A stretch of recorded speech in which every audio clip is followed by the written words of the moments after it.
బయట పంచమహాభూతాలను మనం గుర్తిస్తాం, కానీ మనం దేహంలో ఉన్నవి మనం ఎప్పుడైనా గుర్తించగలుగుతామా?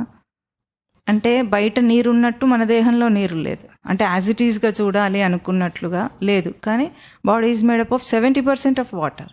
ఇదంతా నీటితోనే తయారై ఉంది. బయట భూమి ఉన్నట్టు భూమి లేదు. ఘన పదార్థం ఏది దేహంలో ఉందో అది భూమిగా తీసుకోబడుతుంది. ఏదైతే ఖాళీ స్పేస్ అంటారో ఆ స్పేస్ ఏది ఉంది, లోపల ఉన్న ఆ ఖాళీ చోటే ఆకాశం. ఇంకా జలము, భూమి, వాయువులు పంచప్రాణాలతోనే దేహం నడుస్తోంది.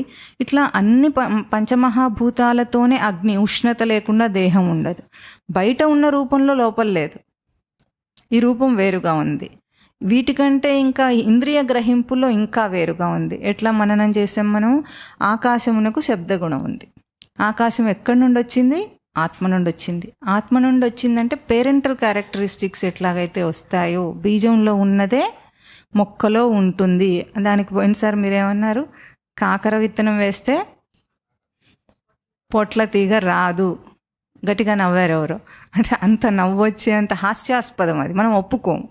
అటువంటిది మరి ఆత్మ నుండే వచ్చిన ఈ సృష్టిలో మనం కూడా ఆత్మ నుండే వచ్చిన ఈ పురుషుడికి, జీవపురుషుడికి కానీ దేహానికి కానీ అనాత్మ లక్షణాలు ఎట్లా ఉంటాయి? అనాత్మ గ్రహింపు ఎక్కడి నుండి వచ్చింది?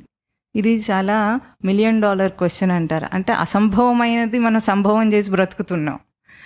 నేను జీవుణ్ణి, చచ్చి బ్రతికే జీవుణ్ణి అని. అంటే ఆత్మ లక్షణాలు తన స్వభావ లక్షణాలు అయి ఉండగా దాన్ని వేరుగా గుర్తించి అదే సత్యం అనుకొని బ్రతుకుతున్నాం. సత్యం అంటే ఏమిటో కూడా తెలియకుండా.